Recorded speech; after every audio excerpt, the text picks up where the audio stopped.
আমি যেমন তেমন হোটেল করলে এটা খাপ খায় না। মানুষের অর্থ করি এক প্রান্ত থেকে আরেক প্রান্তে যাওয়া, এটার সৃষ্টি করেছি আমি 1983 সালে। আজকে আমাদের গ্র্যান্ড প্যালেস হোটেল ঢাকার উদ্বোধন আমরা ঘোষণা করব একটু পরেই।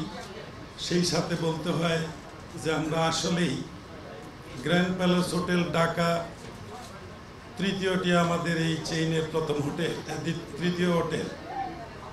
আজকে আমরা হলাম সফল উদ্যোক্তা।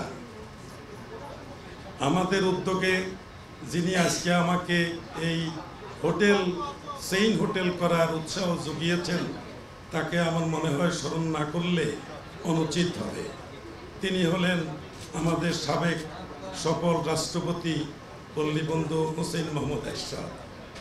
তিনি আমাকে সর্বপ্রথম রংপুরে পারিবারিক জায়গা দিয়েছেন এবং সেই জায়গায় আমাকে বলেছেন হোটেল করার জন্য। আমি সেখানে তখন আন্তর্জাতিক মানসম্পন্ন 5 স্টার মানের হোটেল আমি রংপুরে করেছি।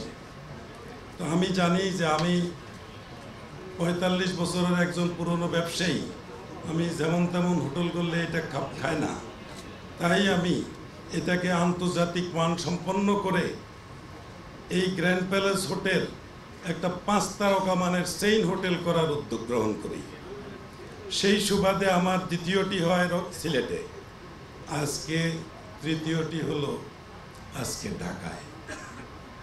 অনেক প্রতীক্ষার পরে এটারা আন্তর্জাতিক মান সম্পন্ন করে আমরা এটাকে সম্পন্ন করেছি।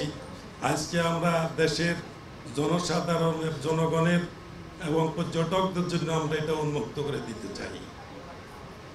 পাশাপাশি এটা বলতে চাই যে আমরা উদ্যোক্তা, আমরা যে উদ্যোগ গ্রহণ করি, আমাদের উদ্যোগকে আমাদের সমাজ, দেশ এটাকে উৎসাহিত করা উচিত।